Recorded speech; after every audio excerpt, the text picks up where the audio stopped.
Hello नमस्कार दोस्तों। तो जैसा कि कई लोगों के मन में होगा कि अब परीक्षा का पैटर्न बदल गया, पीटी के बाद मेंस का पेपर होगा।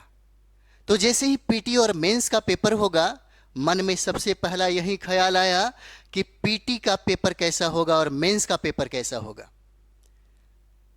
और ये जानना ज्यादा जरूरी है कि अगर पीटी, क्योंकि आप जानते होंगे पीटी में उन स्टूडेंट को छांट दिया जाता है जिनके अंदर वो योग्यता नहीं होता, वो काबिलियत नहीं होती।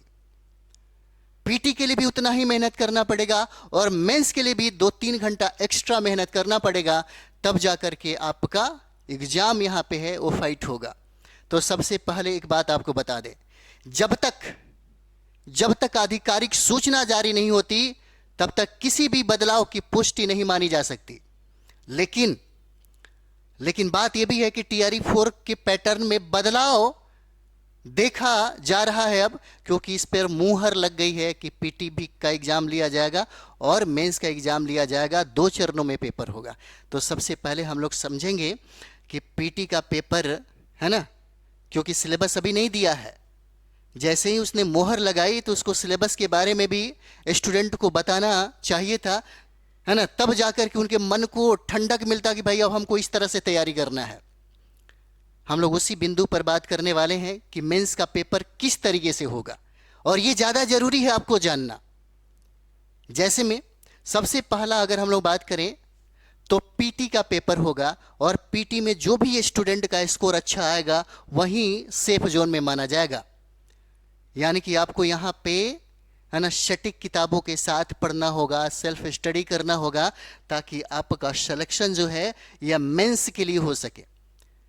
अगर पीटी रुक गया तो आप यहीं पर रुक जाइएगा, इसलिए पीटी किसी भी हालत में नहीं रुकना चाहिए। और पीटी किसी भी हालत में नहीं रुके उसके लिए भी बहुत शानदार स्ट्रेटजी है। मात्र 8 से 10 घंटा, 8 से 10 घंटा, अगर 10 घंटे तक अगर आप बैठ करके स्टडी करते हैं तो कभी भी आपका पीटी नहीं रुकेगा।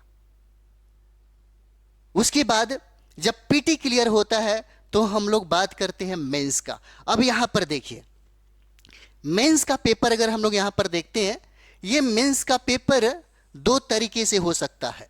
या तो एक ऑब्जेक्टिव होगा, है ना, ऑब्जेक्टिव होगा, नहीं तो पेपर सब्जेक्टिव होगा, है ना। नहीं तो पेपर क्या होगा, सब्जेक्टिव होगा। मतलब यहां पे लिखित परीक्षा होगा, लिखित परीक्षा। चलिए हम आपको यहां पे दिखा भी देते हैं कि किस तरह से पेपर हो सकता है ना, पूछा जा सकता है। जैसे मानते हैं कि हम लोग दारोगा का जब एग्जाम देते हैं तो 2 चरणों से गुजरना होता है। जब हम लोग बिहार एसएससी ग्रेजुएशन लेवल का या बिहार एसएससी का जब हम लोग पेपर देते हैं तो वहां भी 2 चरणों से गुजरना होता है। एक पीटी का पेपर होता है, एक दूसरा मेंस का पेपर होता है। पीटी का भी है ना ऑब्जेक्टिव मोड में ही एग्जाम होता है और मेंस में भी ऑब्जेक्टिव मोड में ही एग्जाम होता है। कुछ चीजों में बदलाव हम लोग वहां पे देखते हैं अकॉर्डिंग टू सिलेबस, क्योंकि यहां पे सिलेबस आपको नहीं दिया। जैसे दारोगा का अगर पीटी आप देते हैं तो बिल्कुल ऑब्जेक्टिव ही है ना पूछा जाता है, और मेंस भी जाते हैं, मेंस का पेपर देते हैं तो वो भी ऑब्जेक्टिव भी होता है। अब हम मानते हैं कि बीपीएससी टीचर में टीआरई 4 में अगर ऑब्जेक्टिव रखा तो आप देख सकते हैं ये टीआरई का ही पेपर है ना। आप लोग एग्जाम दिए होंगे, है ना, तो टीआरई का ही पेपर है। आप देख सकते हैं ऑल इंडिया किसान सभा के पहले अधिवेशन में कौन अध्यक्ष थे, 5 ऑप्शन दिया गया है, नरेंद्र देव, शहजानंद सरस्वती, संपूर्णानंद, उपरोक्त में से एक से अधिक, उपरोक्त में से कोई नहीं। इसमें से आप लगा देते हैं कि भाई इनमें से ये आंसर होगा, तो ये हो जाता है ऑब्जेक्टिव। और दूसरा पेपर आपको जो होगा, है ना, अगर हम लोग सब्जेक्टिव जो लिखित की बात करते हैं, जैसे सिविल सर्विस वालों से पीटी के बाद मेंस का पेपर लिया जाता है। जैसे पूछा जा सकता है संथाल विद्रोह, है ना, भारत में ब्रिटिश उपनिवेशवाद के विरुद्ध सशस्त्र जन प्रतिरोध का आदर्श प्रस्तुत करता है, स्पष्ट करें, है ना। बहुत सारा प्रश्न है। 1857 की क्रांति में कुंवर सिंह के योगदान का आलोचनात्मक परीक्षण करें, आप 53 से 55 बीपीसी में देख सकते हैं। 1942 के भारत छोड़ो आंदोलन में बिहार के योगदान का वर्णन करें। मतलब क्या है, ये लिखित परीक्षा है। अगर लिखित परीक्षा होगा तब यहां पे समझिए चीजों को, है ना। अगर ये पेपर आपका अगर लिखित होता है, कौन सा, है ना, मेंस में अगर लिखित होता है तो पीटी की किताबें जो है वो अलग थी, मेंस की किताबें अलग हो जाएगी, है ना, ये बदल जाएगी यहां पर आते आते। याद रखिएगा, किताबें जो है अगर यहां पे ऑब्जेक्टिव होगा और यहां पे अगर पीटी ऑब्जेक्टिव ऑब्जेक्टिव ही है, अगर ये मेंस का पेपर ऑब्जेक्टिव होगा तो एक ही किताब से आपका काम चल जाएगा। क्योंकि एक ही किताब से, क्योंकि ऑब्जेक्टिव फॉर्म में अगर पेपर होगा तो एक ही किताब को गहराई से पढ़ना होगा, सब्जेक्ट को समझना होगा। मौलिकता आपके पास होनी चाहिए, सेल्फ स्टडी करने के लिए कैपेसिटी होनी चाहिए कि 8 से 10 घंटा हम बैठ सके और पढ़ सके। तब निश्चित तौर पे एक ही किताब से आपका पीटी भी होगा और मेंस भी होगा। थोड़ी गहराई में जाकर के पढ़ना पड़ेगा यहाँ पे। जैसे दारोगा का पेपर आप देखते होंगे, एक ही किताबें बार बार पढ़िए, अच्छे तरीके से पढ़िए, एनसीईआरटी पढ़िए, सटीक किताबें पढ़िए, है ना। गाइड के चक्कर में भी मत पढ़िएगा, गाइड के चक्कर में अगर पढ़ गए तो बहुत मुश्किल होगा। मैंने देखा है टीआरई की तैयारी करने वाले स्टूडेंट के पास किताबें ओरिजिनल नहीं होता, लेकिन बहुत सारे संस्थाओं का गाइड होता है और वो सोचते हैं कि यही किताबें हैं।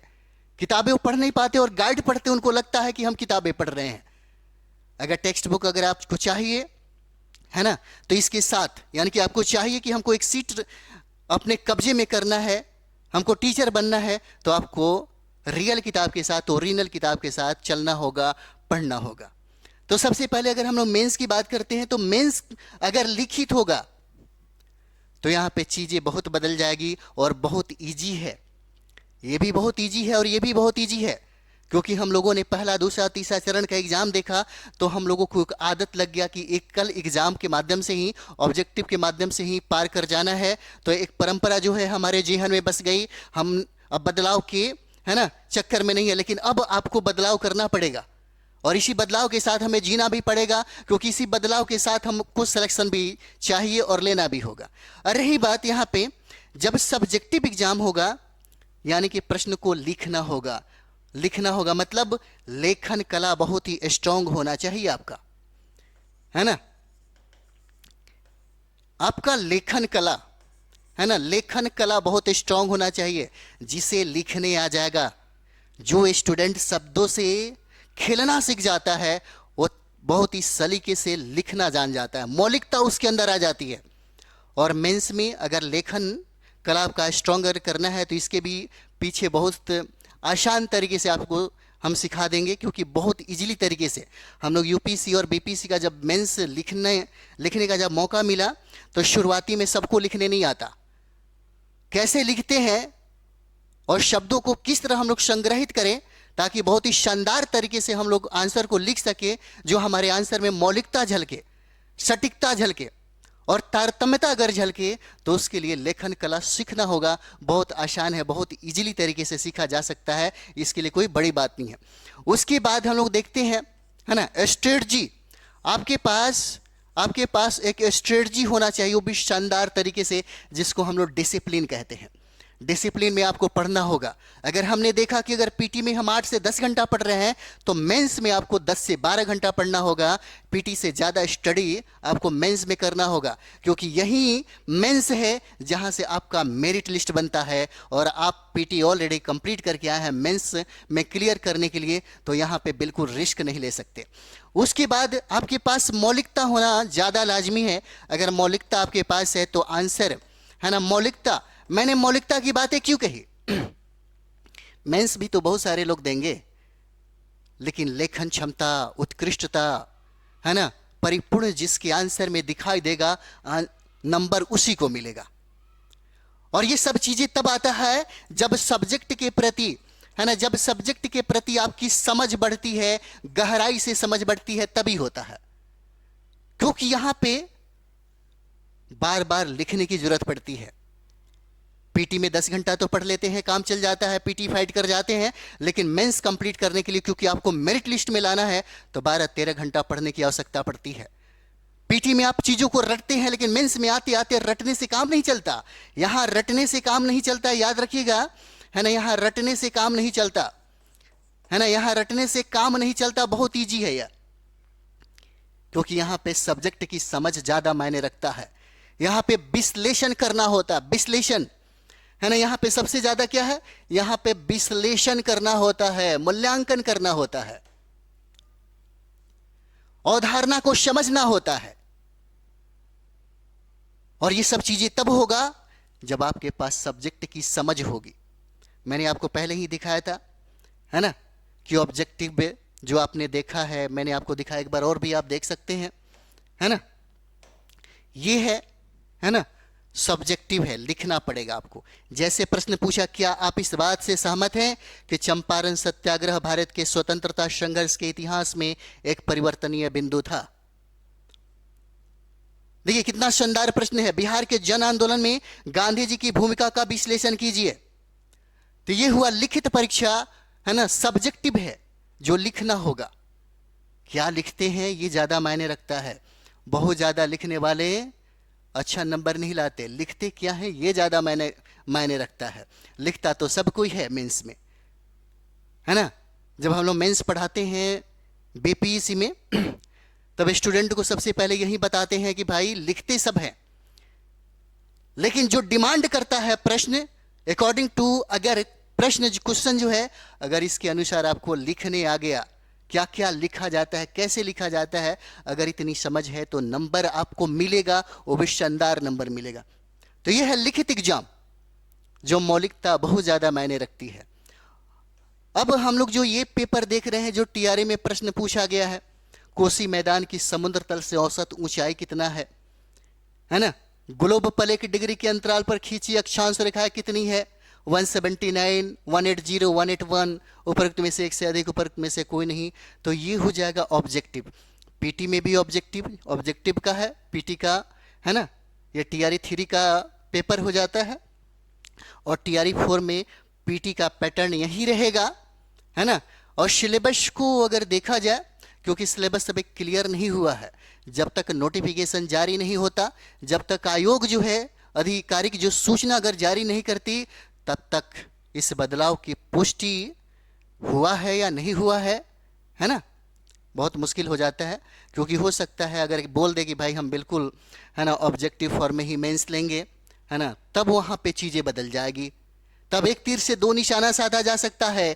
लेकिन अगर मेंस में कहता है यहाँ पे, क्योंकि आप देख सकते हैं कह रहा है कि एडीयू का एग्जाम जो कैंसिल हमने करवाया है ना, उसका पेपर भी हम मेंस यानी कि लिखित एग्जाम लेंगे। लिखित एग्जाम लेंगे, क्या लेंगे अभी भी क्लियर नहीं है, क्योंकि आधिकारिक सूचना अभी तक जारी नहीं किया। भले ये बोल दिया है कि भाई पीटी यानी कि 2 चरणों से गुजरना होगा, पीटी भी और मेंस भी। तो मेंस कैसा होगा, है ना, ऑब्जेक्टिव होगा कि सब्जेक्टिव होगा? अरे ये तो बता दीजिए, ताकि स्टूडेंट को, है ना, तड़प जो है तड़प कम हो जाए। तो दोनों तरीकों में, दोनों में हम लोग बहुत ही तैयार हैं, बहुत इजीली तरीके से करा जा सकता है आपका मेंस भी और आपका पीटी भी।